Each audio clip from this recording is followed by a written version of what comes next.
అందరికీ నమస్తే. నేను మీ సింధుని. Welcome to our channel fashion by Sindhu. Karthika మాసంలో ఒక్కసారన్నా ఖచ్చితంగా కందని తినాలి అంటారండి. కంద బచ్చలాకు కూర ఎంత రుచికరంగా ఉంటుందో ఇవాళ మీరు చూస్తున్న కంద మసాలా కర్రీ కూడా అంతే రుచికరంగా ఉంటుంది. సో లేట్ చేయకుండా let's get in to the recipe preparation కోసం ఫస్ట్ స్టవ్ మీద ఒక కడాయి పెట్టుకుని 2 టేబుల్ స్పూన్ల ఆయిల్ వేసుకుని, ఆయిల్ హీట్ అయిన తర్వాత ఒక పెద్ద బిర్యానీ ఆకు వేసుకుని, 2 యాలకులు 3 లవంగాలు వేసుకుని, 1 సైజులో ఉన్న దాల్చిన చెక్క ముక్కలు ఒక 2 వేసుకుని, 4 టేబుల్ స్పూన్ల జీడిపప్పు వేసుకుని, 3 టేబుల్ స్పూన్ల గసగసాలు వేసుకుని, ఇంగ్రీడియంట్స్ అన్నీ కేవలం లో హీట్లోనే లైట్ గోల్డెన్ బ్రౌన్ కలర్ వచ్చే వరకు ఫ్రై చేసుకోవాలి. ఇవి ఫ్రై అయిన తర్వాత 2 పెద్ద ఉల్లిపాయలని రఫ్గా చాప్ చేసుకున్న పీసెస్ వేసుకోవాలి.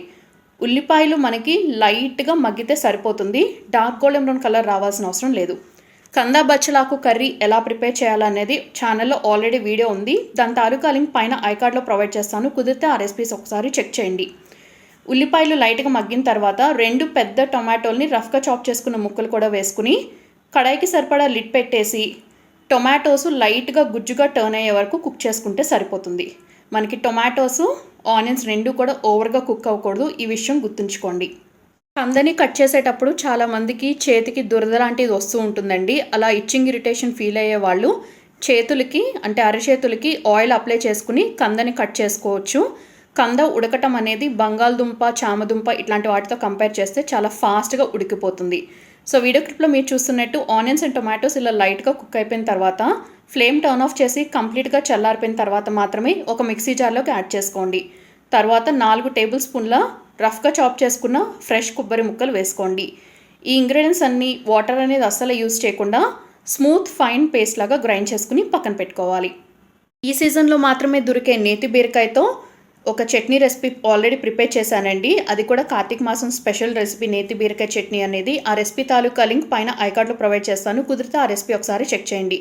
ఇప్పుడు తిరిగి అదే కడాయిని స్టవ్ మీద పెట్టుకుని 2 టీ స్పూన్స్ ఆయిల్ వేసుకుని, ఆయిల్ హీట్ అయిన తర్వాత 1 టీ స్పూన్ జీలకర్ర, 1 టీ స్పూన్ ఆవాలు, 1/2 టీ స్పూన్ పసుపు వేసుకుని ఆవాలు చిటపటమనే వరకు ఫ్రై చేసుకోండి.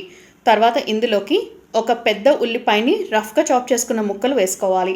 అలాగే 1 టేబుల్ స్పూన్ ఫ్రెష్గా గ్రైండ్ చేసుకున్న అల్లం వెల్లుల్లి పేస్ట్ కూడా వేసుకోవాలి.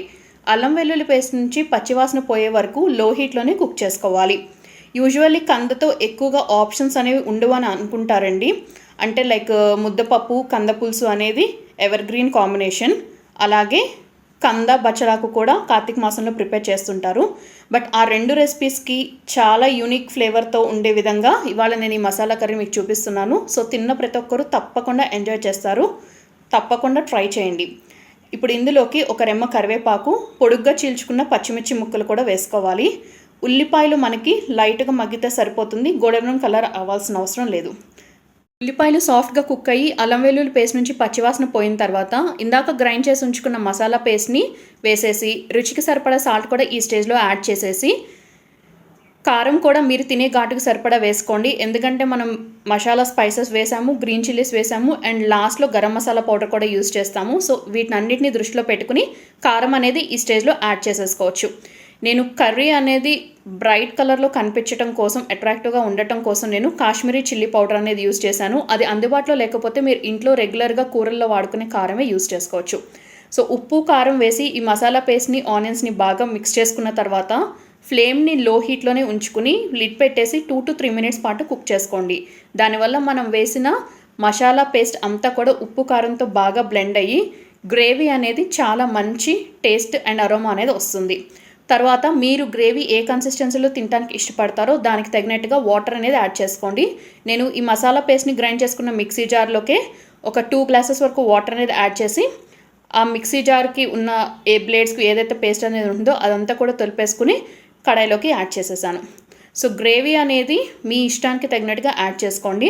అండ్ బై ద వే ఈ రెసిపీలో నేను టోటల్గా 1/2 kg అంటే 250 grams చాప్ చేసిన కంద ముక్కలనే యూజ్ చేశాను. యాక్చువల్లీ నాకు కంద గడ్డ అనేది దొరకలేదండి మార్కెట్లో. సో నేను ఆన్లైన్లో ఆర్డర్ చేసుకున్నాను. వాళ్ళు అలాగే అంటే పైన తోలు అనేది పీల్ ఆఫ్ చేసి పీసెస్ లాగా కట్ చేసి క్యూబ్స్ లాగా పంపించేశారు. సో నేను అదే యూజ్ చేశాను ఈ రెసిపీలో. గ్రేవీ అనేది మనకి కొంచెం బాగా దగ్గరికి వచ్చే వరకు మనం వెయిట్ చేసి అప్పుడు ముక్కలు అనేవి యాడ్ చేస్తే మనకి కుకింగ్ అనేది సరిగా కంప్లీట్ అవ్వదు. అందుకని ఈ గ్రేవీ అనేది కన్సిస్టెన్సీ, వాటర్ కన్సిస్టెన్సీ కలుపుకున్న తర్వాత ఇందాక నేను మెన్షన్ చేసినట్టు 1/2 kg కంద ముక్కలు అనేవి వేసేసి ఫ్లేమ్ని కంప్లీట్గా లోలో ఉంచుకుని ఈ ముక్కలు ఆ గ్రేవీ పేస్ట్తో బాగా కలిసిపోయి కుక్ అయ్యే వరకు ఫస్ట్ ఒక 3 to 4 minutes లో హీట్లో కుక్ చేసుకోండి. తర్వాత ఫ్లేమ్ని లో టు మీడియం అడ్జస్ట్ చేసుకుంటూ ఆయిల్ అనేది పైకి ఫ్లోట్ అయ్యి అలాగే ఈ కంద ముక్క అనేది మనం ఫోర్క్ కానీ నైఫ్ కానీ గుచ్చితే అది లోపల అంతటి వరకు దిగకూడదు. అట్ ద సేమ్ టైం కొంచెం స్టిఫ్గా నిలబడాలి. సో ఆ స్టేజ్ వచ్చే వరకు కుక్ చేసుకోవాలి. అప్రాక్సిమేట్లీ ఇది కుక్ అవడానికి ఒక 7 to 8 minutes టైం అయితే పడుతుంది. సో ఇలా ఆయిల్ పైకి ఫ్లోట్ అవుతున్నప్పుడు ఇందులోకి 1 tablespoon గరం మసాలా పౌడర్ వేస్తున్నాను. ఈ గరం మసాలా పౌడర్ అనేది హోమ్ మేడ్ అండి. ఈ రెసిపీ ఎలా తయారు చేయాలి అనేది వీడియో ఆల్రెడీ ఛానల్లో పోస్ట్ చేశాను. ఆ రెసిపీ తాలూకా లింక్ పైన ఐకార్డ్లో ప్రొవైడ్ చేస్తాను. కుదిరితే ఆ రెసిపీ ఒకసారి చెక్ చేయండి. సో కర్రీ అనేది బాగా దగ్గరికి వచ్చే వరకు ఉంచేస్తే టైం గడిచే కొద్దీ మరింత చిక్కపడిపోతుంది. సో కొంచెం సెమీ-థిక్ కన్సిస్టెన్సీలో ఉండి ఆయిల్ పైకి ఫ్లోట్ అవుతూ ఉండగానే ఫ్లేమ్ అనేది టర్న్ ఆఫ్ చేసేయండి. ఈ రెసిపీలో నేను కొత్తిమీర అనేది యాడ్ చేయలేదు, ఎందుకంటే కంద ఫ్లేవర్ అనేది తెలుస్తూ ఉంటేనే బాగుంటుంది. మీకు నచ్చితే కొద్దిగా కొత్తిమీర ఆకుల్ని కూడా వేసుకోవచ్చు లాస్ట్లో. సో ఐ హోప్ ఈ యూనిక్ ఫ్లేవర్ ఆఫ్ కంద మసాలా కర్రీ రెసిపీ మీకు నచ్చింది అనుకుంటున్నాను. తప్పకుండా ట్రై చేసి ఫీడ్బ్యాక్ని కమెంట్ సెక్షన్లో షేర్ చేసుకుని రెసిపీ హెల్ప్ఫుల్ యూస్ఫుల్ అవుతుంది అనిపిస్తే ఫ్రెండ్స్ అండ్ రిలేటివ్స్కి వీడియో లింక్ ఫార్వర్డ్ చేసి ఛానల్ని ఫస్ట్ టైం విజిట్ చేసి ఇప్పుడే సబ్స్క్రైబ్ చేసుకుని బెల్ ఐకాన్ని కూడా యాక్టివేట్ చేసుకోండి. మరొక ఇంట్రెస్టింగ్ రెసిపీతో